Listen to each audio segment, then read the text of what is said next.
Hi everybody, I'm Matan. I'm the data editor at Vocativ. I have a presentation that's coming up any minute now. There you go. Better, sorry. So again, I'm the data editor at Vocativ. My name is Matan. Originally, I was an economist. I focused on research and labor markets. And in the past couple of years, I've fallen on hard times, and I've found myself in journalism. So, and now I work at Vocativ, and like it says, where we like to think of ourselves as the place where science meets storytelling. So we'll start at the top. Vocativ. What we are is a tech company that does media. What we seek to do is find and explore and analyze the deep web for all those things that are hard to get. I mean, original stories, hidden perspectives, trends that you wouldn't see otherwise, and all sorts of unheard voices that are just hard to get. And we're trying to target the younger generation, people who are young or diverse, they're social, and with a voice that what we're striving to be, at least, is smart, creative, and those aren't all that hard if you have the right people, but we're also trying to be inclusive. So we want people to interact with us and find our stories and correct us if we're wrong and, you know, just argue with us in a general idea. So overall, all that is great, but what we have that's special is our proprietary technology, which allows us to mine and explore and seek out things in the deep web. All those areas that Google does not know how to index or doesn't bother indexing, or all sorts of places who do not wish to be indexed. And our technology, we call it Vern. And that's that handsome bearded fellow over there. Right. So if we know what Vocativ is and what it does, let's talk about data journalism. What is data journalism in general? It is a combination of a journalist's sense of inquiry and a data scientist's tools. So basically, we're looking for somebody who keeps asking those annoying questions, but who has a good methodological way of answering them. And this combination allows us to bring insights and stories that you can only get if you parse large data sets. And these large data sets give us a better understanding of overarching trends, themes, things like that.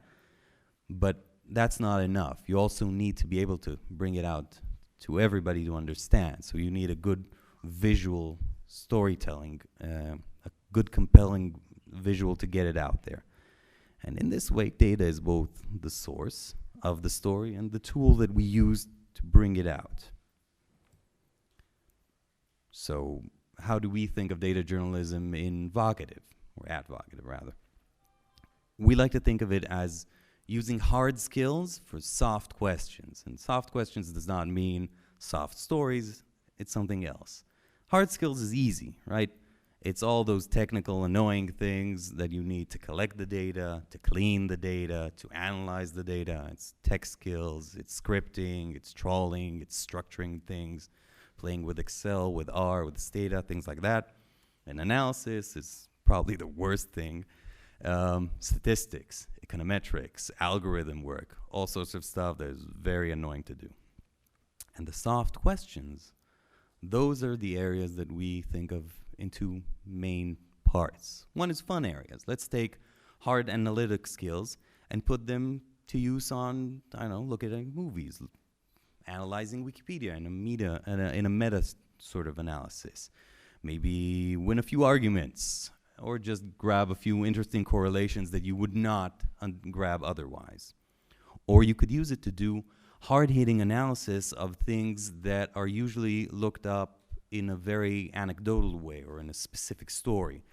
You can look at ISIS in a very large, data-driven way that is usually not viewed in the normal media. You can do all sorts of demographic and ethnic questions, which usually are only met in the world of research and academic research. And, well, most people don't like reading articles. They're pretty boring. I know I've read quite a few. So this gives you, again, the overarching trends and just sort of big data. Now, Vern really gives you that ability to take the data, clean it up, and analyze it quickly.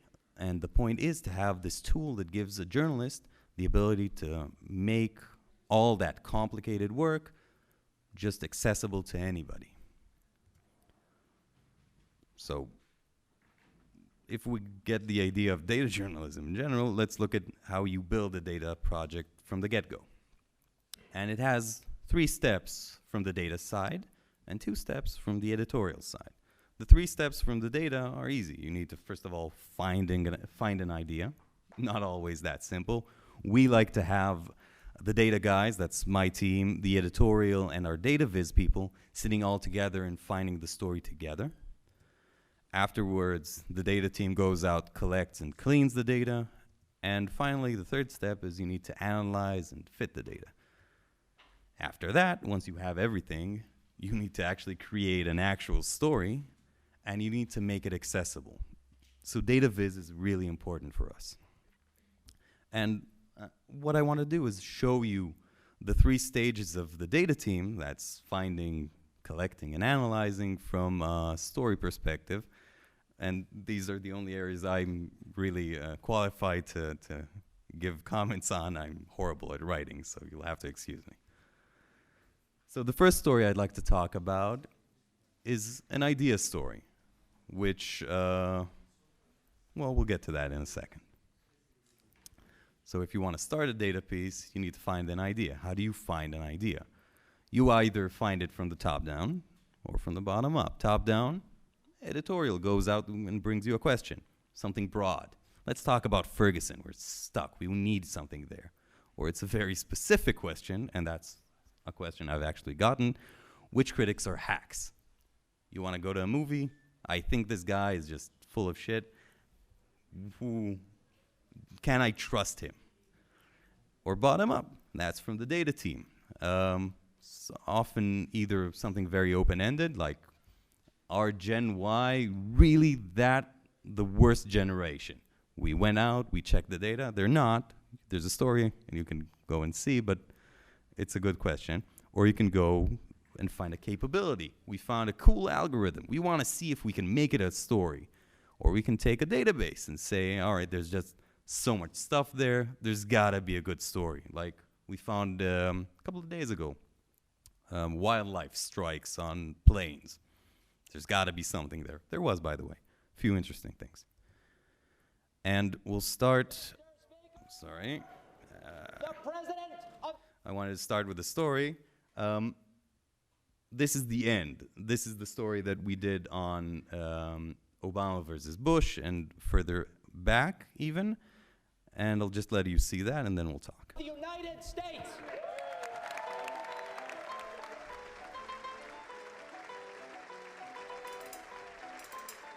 We believed we could prepare our kids for a more competitive world. And today, our younger students have earned the highest math and reading scores on record. Our high school graduation rate has hit an all-time high. More Americans finish college than ever before.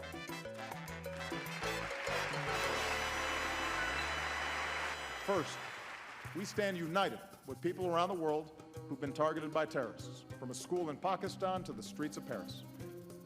We will continue to hunt down terrorists and dismantle their networks, and we reserve the right to act unilaterally to take out terrorists who pose a direct threat to us and our allies.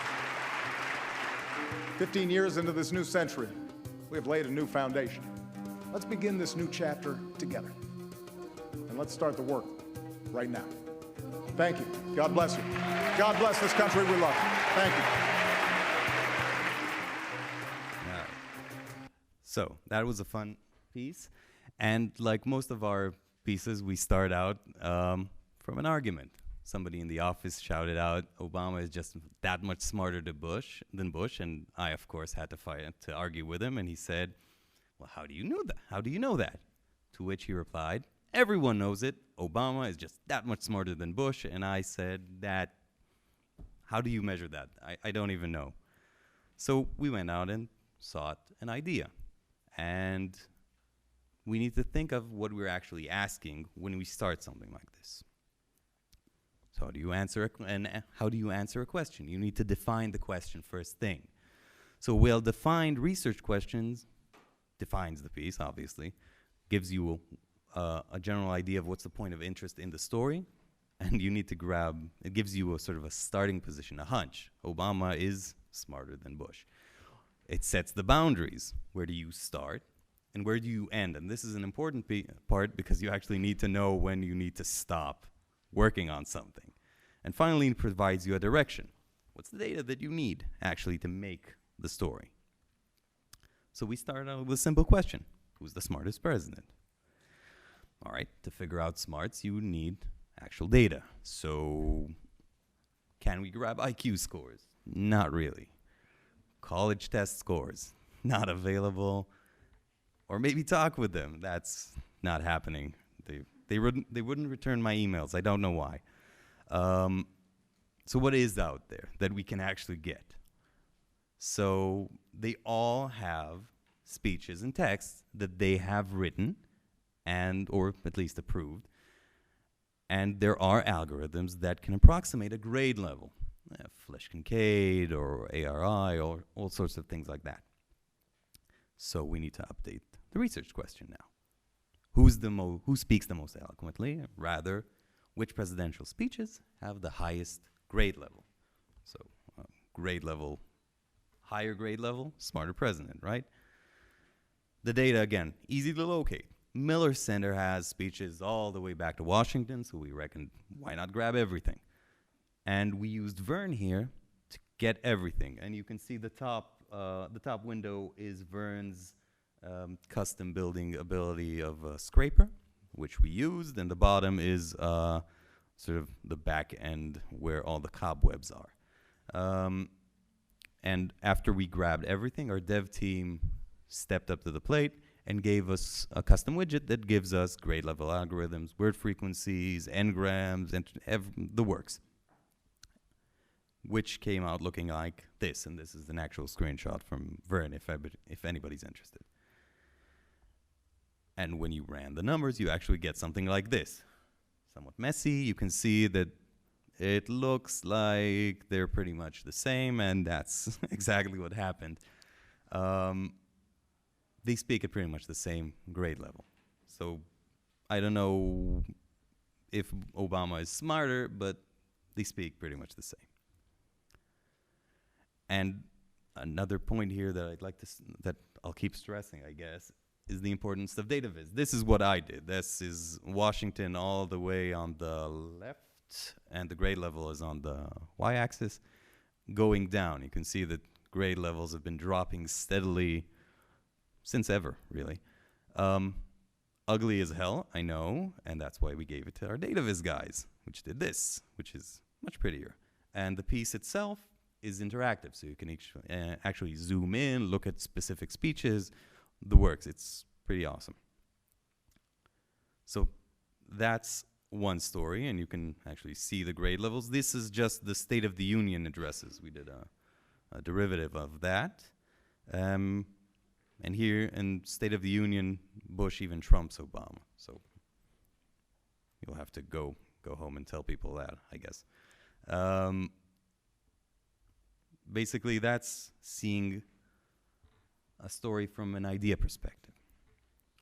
The second stage is looking at a data story from the collection perspective, a story that comes from the data rather than from an idea, something that presents itself to you. So sources of data come from everywhere. Our specialty is unindexed site, everything that's just out there and you wouldn't know how to find it, but we also go out and grab things from open databases, structured sites, unstructured site that we then structure, documents, the darknet, wonderful place, lots of drugs. You were supposed to laugh, that was a joke. peer-to-peer, everything along those lines. And like I said, good pieces sometimes come ready-made. This one it took us a while to figure out we actually had a story. Our Vern analysts keep finding stories on ISIS. They really like that area. And they used to use ISIS's reports. ISIS apparently recruited an accountant or something like that, and he gave them a weekly, a monthly, a quarterly report with how many people they've killed and conquered, things like that, where they're standing, military successes, or state of the conquest. So over the years, we've been collecting these reports and always just using them for all sorts of tidbits from the reports. And April last year, they released this report, and one of the analysts noticed that there was a table there. And he turned to me and said, "There's this table. Can we actually use this to make a data story?" And we realized that ISIS has been structuring all their reports, and we can use that structure to make it into a normal sort of time series and make an actual story of this. Sorry. The biggest problem, obviously, was collecting and cleaning the data, since there are quite a few issues, which we'll discuss. The good thing was the data was semi-standardized. All the reports, there were tables, it was somewhat formatted, the categories were broad, but there. It was somewhat ordered by county and country, but these are ISIS counties, so not exactly what we know, and they were dated. Islamic dates, but still. The problems were that it was technically annoying. PDFs are just horrible. Semi-standardized, so they're not exactly on par. There were missing reports, and the forums were just, again, deep web. They're on, they're off, they're being taken out, quite a few things going on there, and there were language barriers. It was in Arabic, it was in Pashtun, it was in Farsi. You needed just a whole slew of languages to bring it out, so something I can actually read, since I don't know any of those languages.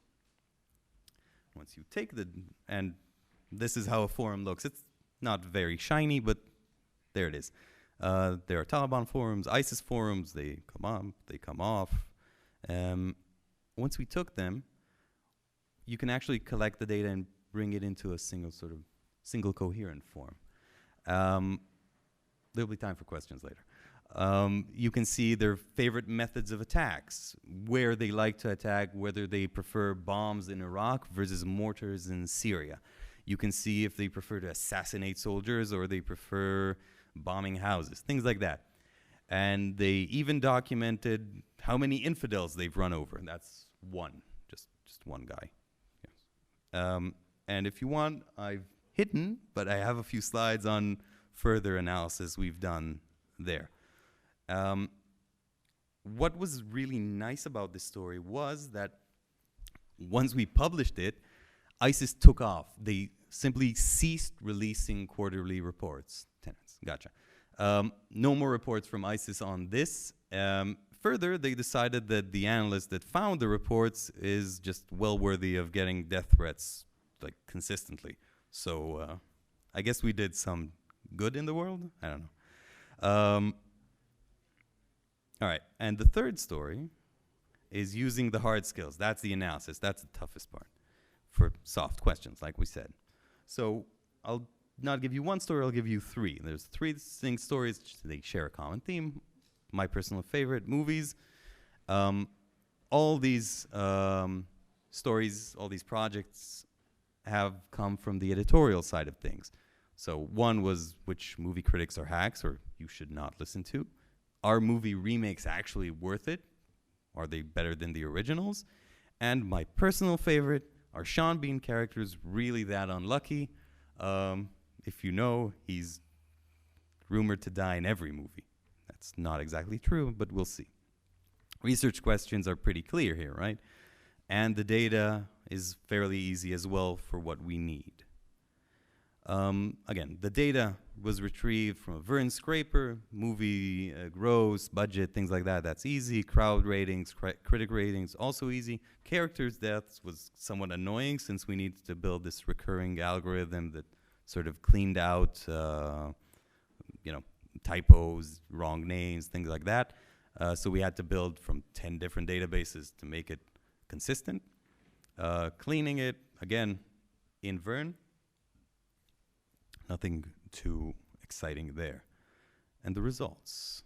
The 45-degree line is just so you get it. Everything above the 45-degree line is somebody who scores just way higher than the average score. Everything below it scores harder. So critics above the red line are somewhat untrustworthy. Below it are, hard people. So we actually gave out a list for that, which you can see. This is an old graphic, so I'm sorry. But the article itself is hilarious. I love the writing. And when you look at remakes, they don't actually work. This is crowd scores. The original on the bottom, and on the left is how well the remakes did. So you can see they pretty much just consistently do worse. People like them much less. There are just a few that actually do better, but remakes are just something they can completely skip, really. The same goes for money. They don't do as well. And this, sorry. There you go. What I wanted to show was that the move from this is the world I live in, scatter plots, things like that. Super annoying. DataViz brings it out to something that, just everybody can understand. Are the budgets bigger? Do they make more? And how much do the crowd likes them? So you can see obviously that the only thing remakes are better at is costing more. And finally, this is stop. No. Never mind. I'm a vampire. Kill me. Kill me. I couldn't think of a more horrible job if I wanted to. And you have to do it.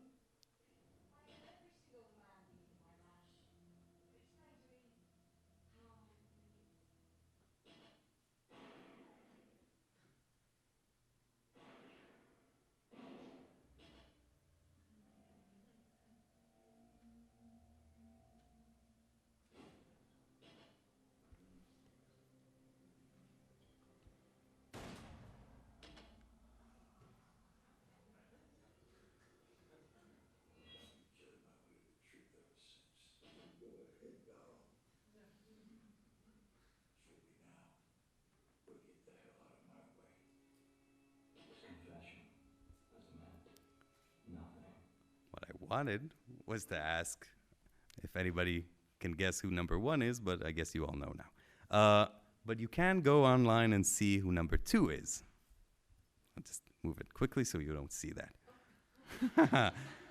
Go online, find it. Sorry. So I'm just running a bit short on time, I'm sorry. So parting thoughts on data journalism in general and how to work on data pieces. Well, I'll start with the bad. Statistics is annoying. It requires non-anecdotal thinking. It's usually difficult for somebody who does not have the technical background, not always correct, and you do need a good editorial team to make a data project work. The delivery time is long, even the short pieces. There's pre-work required. You need to actually go out and see for each story if you can actually finish it. And you need to do a post-analysis work where you actually need to make it accessible. So you need actual graphics and people who know how to do that. So that's the bad. The good is that usually these stories do very, very well. But again, you need a good, interesting research question. And here I'm stealing from Jaden Smith. Amazing Twitter. You should totally follow him. He's a guru. Are feet shoes? That's a good research question. Not all questions can be answered, and not all answers are interesting. For instance, for Jaden, I can say that feet can be considered shoes, but nobody should care. That was, again, a joke. I mean, nobody's laughing. That's just sad. Sorry. And the data viz needs to be elegant. It needs to be smart. It needs to be simple. So everybody understands what we're actually trying to say. And the bottom line here is really that you need hard tools for soft questions. Few media outlets have these capabilities. I know which ones have them, you do as well, but most of them do not. There's a large added value here, but it is resource intensive. They're not going to be quick wins. You're not going to do a data project from today to tomorrow, unless, everybody's just killing themselves. Collection takes time, analysis takes time, good graphics take time. And finally, best practices. You want a simple, clear question with a simple, clear answer. You need to be prepared to fail.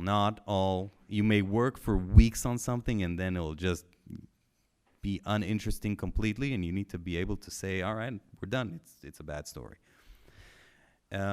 Personally, I found that if people argue with you about it, it's a good story. It's a good sign.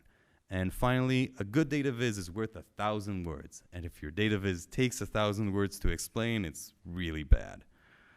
So that's the flip side. And finally, just enjoy yourself. Handle data as any other evidence. I wouldn't confuse skepticism with cynicism. Be doubtful of the data, but don't be cynical about it. Be objective, be open-minded about what the data means, and uncertainty is okay. Statistics is probabilistic anyway. You can just be certain that nothing is certain. Arguments are productive, so are hunches, and you always need to check yourself on the data constantly, from collection to analysis to everything to any given moment in between. And finally, graphics. Are they clear? Are you labeling them correctly? Is the scale simple? Why the color codes? Thank you. I'll move to questions after one last bit that I'd like to show you, and then questions. So bear with me just a sec.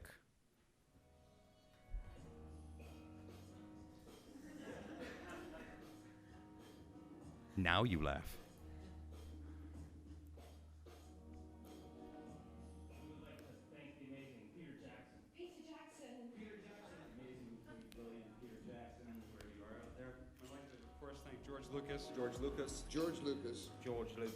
George Lucas. We'd all like to thank director James Cameron, the visionary Jim Cameron, for an amazing vision. The creative genius responsible for it all, Jim Cameron. Thank you, Harvey Weinstein. Harvey Weinstein. Harvey Weinstein, who believed in us and made this movie. Harvey Weinstein. Harvey Weinstein, God bless him. I have to thank first Steven Spielberg. Thank you, Steven Spielberg. Thank you, Steven. Extraordinary man, Steven Spielberg. Thank you, Steven Spielberg, for changing my life. I would like to thank Steven for that. And especially, thank you to Steven Spielberg. First off, I want to thank God, because that's who I look up to. I thank God. Look what God can do. I'd like to thank God. God who believes in us all. God, I love you. Hallelujah. Thank you, Father God, for putting me through what you put me through, but I'm here and I'm happy. All right.